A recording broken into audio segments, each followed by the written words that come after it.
ఈరోజు women's day సందర్భంగా నాకు ఆఫీస్ సెలవండి. మా ఆవిడకి, మా పిల్లలకి, మా అమ్మకి 'చావా' సినిమాకి తీసుకెళ్ళానండి. ప్రతి భారతీయ పౌరుడు, ప్రతి హిందూ రక్తంతో కూడుకున్న ప్రతి ఒక్కడు ఈ సినిమా వెళ్ళాలండి 'చావా'. మనలో ఉన్న పౌరుషానికి, మన రక్తాన్ని, ఛత్రపతి శివాజీ గారి రక్తం మనం. ఈ సినిమా చూడాలండి. ఎంత అద్భుతమైన సినిమా. నాకైతే గుండె ముక్కలైపోయిందండి. చాలా బాధేసింది. కన్నీళ్ళు వచ్చేసాయండి. చాలా బాధేసింది. ఇప్పుడు 10 రూపాయల కోసం మతం మారిపోతారు జనాలు. కానీ హిందూ మతం అంటే ఏంటో ఈ 'చావాలో' ఈ హీరో క్యారెక్టర్ శంభు మహారాజు, ఛత్రపతి శివాజీ కొడుకు. అద్భుతమండి సినిమా.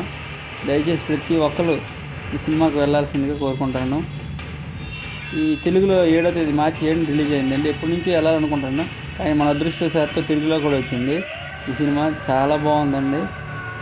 10 రూపాయలకి, 20 రూపాయలకి మతం మారిపోతుంది ఈ రోజుల్లో. మన సంస్కృతి, సాంప్రదాయం ఎంతో గొప్పదండి. అంత మహానుభావులు ఈ తెచ్చిన గణతంత్ర స్వరాజ్యం ఇది. ఇప్పుడు కొంతమంది వచ్చి ఈ దుర్మార్గులు రోజు రోజుకి పెరిగిపోతారు.